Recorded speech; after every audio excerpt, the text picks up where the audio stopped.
Hi folks, welcome to another brief episode of the Classic English Literature Subcast. I'd like to take a few minutes today to talk to you about the most transformative event in the English language since the Norman invasion. It's called the Great Vowel Shift. Now, have you ever wondered why people who speak the same language often sound so different? Like why someone from Boston sounds so much different than someone from Belfast, sounds so much different than someone from Bincolo? Well, to overgeneralize a bit, it has to do mostly with vowel sounds. That's where accents come from. You see, most English speakers pronounce their consonants the same way. A B is B for just about everyone.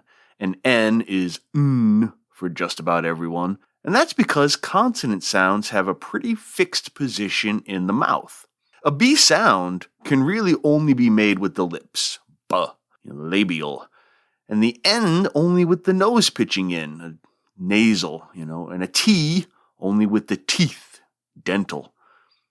So consonants usually tend to stay pretty stable, though I will point out some exceptions in a few minutes.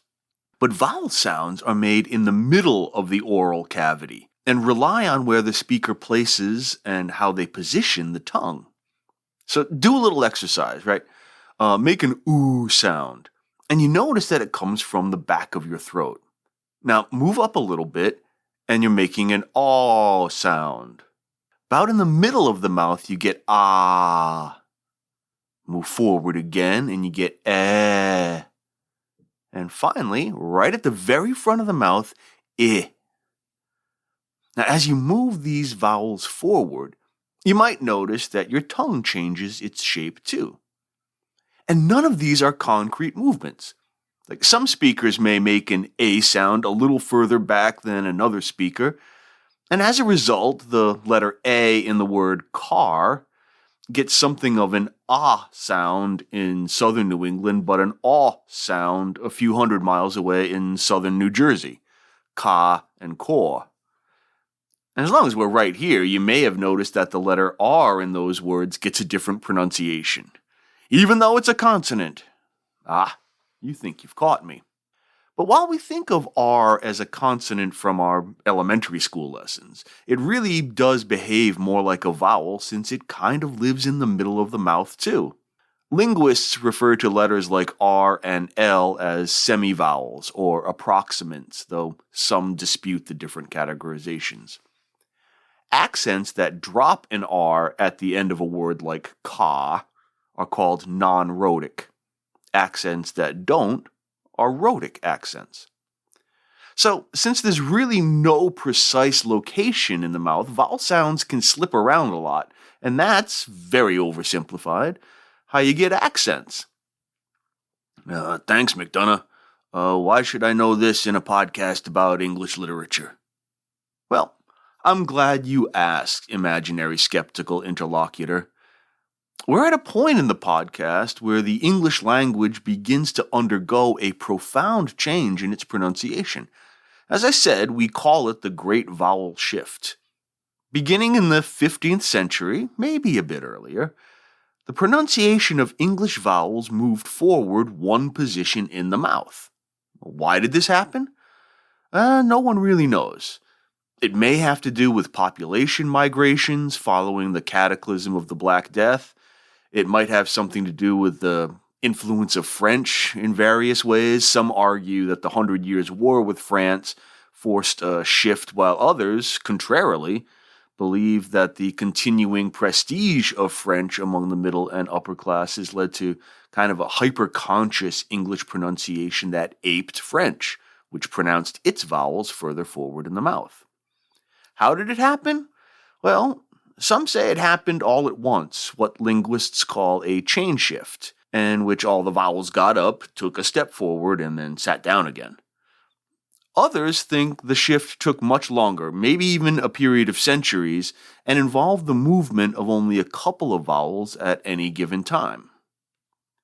But however and why ever it happened, it's the reason that Chaucer sounds so much different than Shakespeare. It's what changed Middle English into early modern English. So, for example, the word spelled B-I-T-E was pronounced in Chaucer's time something like beta. But 100 years later, it gets closer to our bite, though there may have been some diphthongization along the way. Diphthongization just means that like a single vowel letter gets pronounced with kind of two blended vowel sounds. So like maybe the word may have been pronounced in 1500 as bite. So you get the kind of the I and the A sound, bite.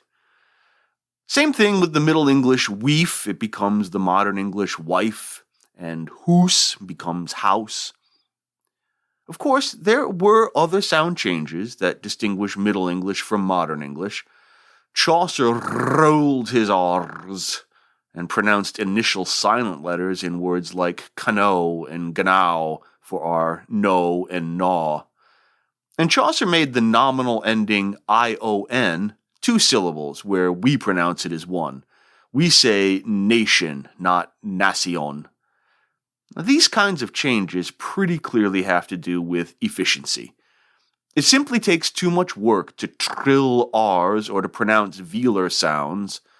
K and G are made at the back of the throat, where the tongue touches the velum or the soft palate. It's just too difficult to make velar sounds before nasal consonants. Like, have you ever been corrected by a blue-nosed elementary teacher for saying walking without enunciating the final G? Walkin'?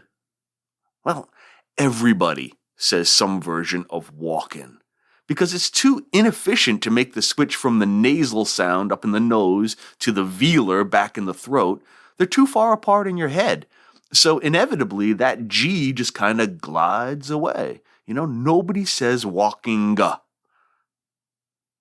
Okay, McDonough, how do we know that pronunciation changed? Are you listening to 600-year-old mixtapes? Oh, no, of course not. They didn't have mixtapes back then, silly imaginary skeptical interlocutor.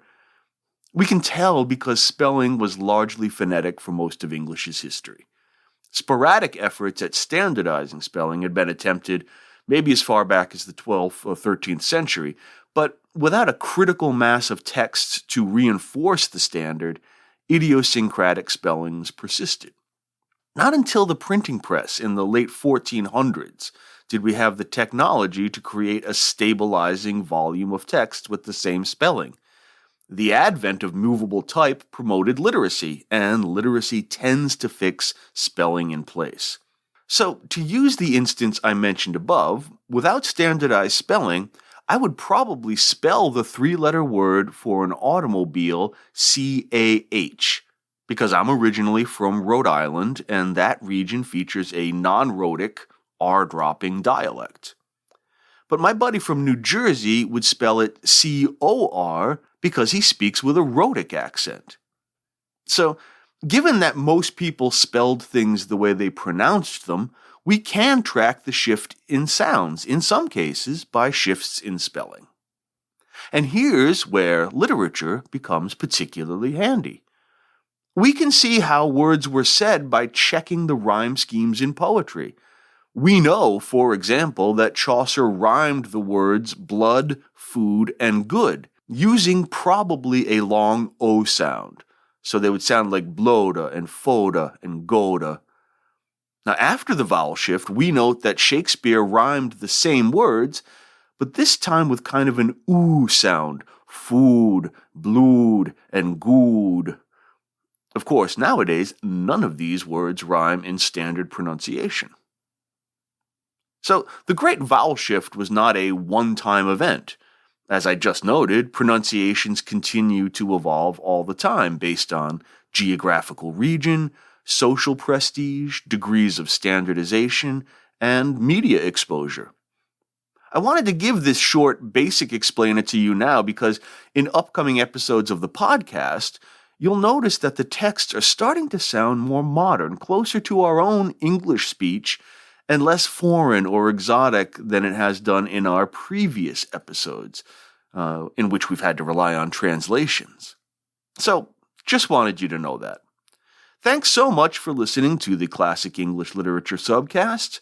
Please remember to like, follow, subscribe, and if you're able, donate so that we can keep this little engine running. Look for the Classic English Literature Podcast on Twitter, Facebook, Instagram, and now TikTok.